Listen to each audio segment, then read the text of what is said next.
In my day job, I'm a systems engineer, and what that means is I try to figure out what a system is supposed to do in order to meet the objectives. Those objectives are defined by the customer, and my job is to help understand what it is that the customer needs and what it is that the customer wants, and realize that those two are often not the same thing.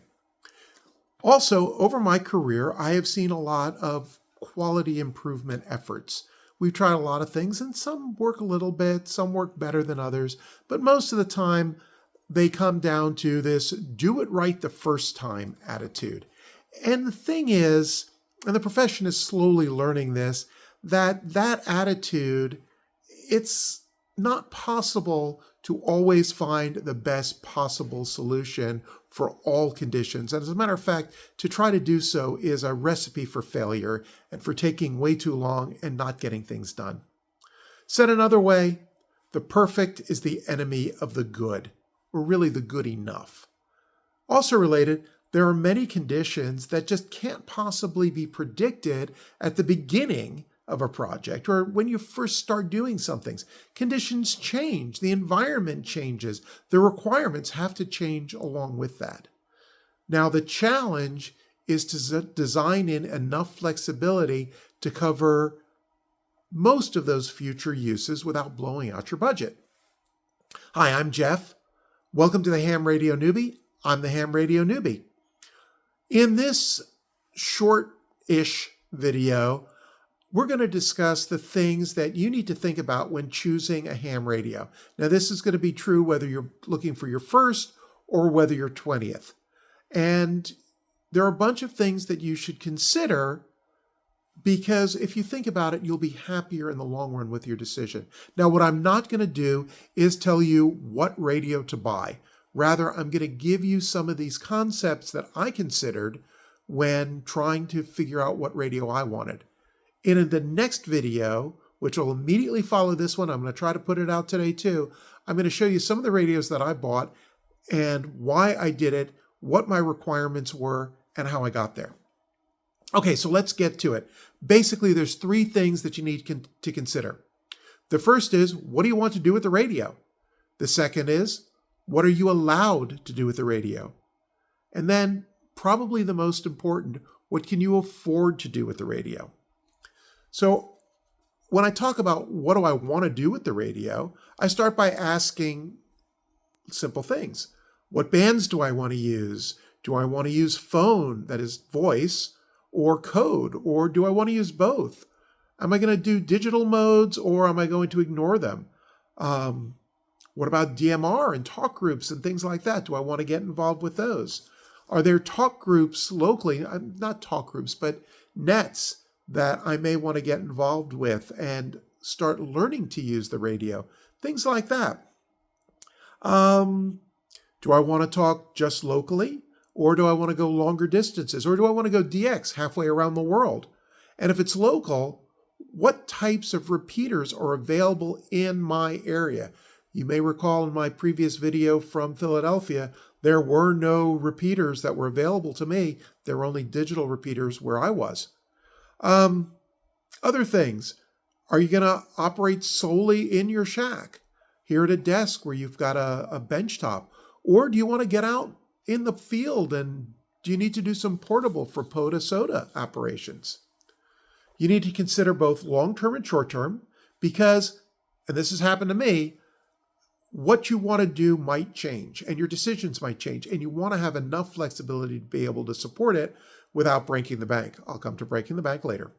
Okay, note too that your decisions are likely to change as you get more into it and as you study more. I think I said this before. My plan was always to make contacts worldwide, to do rag chewing, just talking to people. I never figured I'd do any contesting or anything like that. Well, all that changed. When I was first trying to get on and I was having a lot of trouble determining if people could hear me, I got into digital modes, FT8, and I found out, hey, I'm being heard around, so I do need to play with my antenna, but I just need to practice more. Then I got on the hunting side of POTA. So I'm going on the air to talk to people who are out in numbered parks. And I've also called in on a lot of contests. I don't want to do the collection of the names myself. That's just not for me. But I'll help somebody else out and hopefully they can get it. And, it's good for everybody. Let's see, what else? Oh, I did one recently in my first POTA-like event. I went out to a local park with my new radio, and you know what? I loved it. I never thought I'd enjoy doing that as much as I will. I guarantee I'm going to do it again. But again, I wasn't thinking about that initially, even though I did consider that I might do that when I chose my radio. Now let's talk about what you can do. So your license determines what you're allowed to do with your radio. In the US, it specifies what bands you can be on and what really parts of the bands you're allowed to participate on. Now, in the UK, it does that too, but it also limits how much power you're allowed to transmit. Now, as a newbie in the US with a technician license, you are limited to 70 centimeters, 1.25 meters, and 2 meters, and some 6 meter on the on the UHF VHF bands, and a small segment of the 10 meter band, plus CW on the 15, 40, and 80 meter bands. Yes, I had to look that up because I don't do any CW. In the UK, with your foundation license, you're limited to 25 watts. Now, again, that's great for UHF, VHF, or even some HF. And yes, there are people who are going to tell you, the QRP guys, who say with 5 watts and a good antenna, you can talk around the world. But as a newbie, that's hard. So having 100 watts is a whole lot easier. What these limitations mean is that you may plan on getting the next level license when you buy a radio. And that's exactly what I did. I actually put the purchase order, so to speak, I put the order in for the radio that's right there before I got my general. But I started studying for it, and I got the general within a week of getting the radio, which was perfect so that I could get on and start doing things. But again, you need to know what it is that you want to do, and you need to know what you're allowed to do so that you can plan for that. Now, for me, and probably for many other newbies, budget is probably the most important thing to consider when choosing a new radio. There are a couple of different philosophies here, and if you listen online, you're going to hear everybody say something different. They basically come down to two camps. There's the buy once, cry once philosophy, and the idea here is spend a little bit more money, or sometimes a lot more money, and it'll protect you from having to buy again.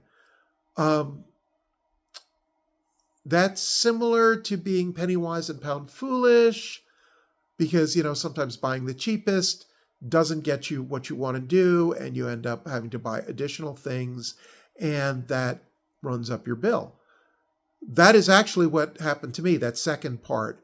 So I bought the radio because I knew that I want to do QRP. So this one does 10 watts. Sounds good. And it does HF. I should be great.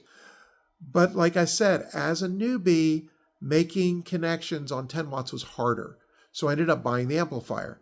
I spent a little bit less than I probably would have spent on, a different radio that was 100 watt out of the box. But I learned, and, okay. But now I've got the amplifier and I can use that for other things too. So when you're getting into the hobby and when you're new, one of the things that you do need to consider is how much you enjoy the hobby. And there's some easy ways that you can buy equipment that will get you started. And, there's QRZ has a marketplace that's pretty good. Facebook Marketplace, they frequently have inexpensive radios that you can get. The problem is you don't know what the quality is going to be. You don't know what the condition's going to be. I'd put more reliance on QRZ because it's the community. But if you're in a club, you may be able to ask people if they've got something that they want to sell. I've got 2 club members who just bought new radios. I wonder if one or both are going to be putting something up for sale that I might be interested in at some point. Anyway, My whole point is that I didn't want to spend a lot of money up front, knowing darn well that I would spend more money later, because if I didn't enjoy it, spending $600 was going to hurt. To have it sit on the shelf was going to hurt a whole lot less than spending $1,200 and having that sit on the shelf. So those are the basic things, and that's the basic systems engineering approach that I follow and that I suggest that you do. To summarize, determine what you want to do with the radio, what you're allowed to do with the radio, and how much you can afford to do with your radio. Then see which radios meet your needs and has the features that you want. Notice I didn't talk about the features yet, but those come in later. So as I said, I'm going to do another video that I'll probably put out later this week or this weekend that shows how I made the choices on the radios that I bought and why. As always, comments are very welcome and I will respond to them. And let's have that healthy discussion, because you know what? This is one of those things that if people don't disagree, I'll be shocked. People are going to disagree and tell you, oh, I'm really glad I bought my Umpty Dump radio, even though it cost me a lot more. Or I'm really glad I bought this cheaper radio because now I know whatever. Put that in there. It helps out the community. It helps everybody else know what they want. Anyway, until next time, I hope you found this useful. If you did, please subscribe so that you can come back and look at the comments and help build this community. And like I said, until next time, I'm Jeff, the Ham Radio Newbie, wishing you a 73 and catch you on the air.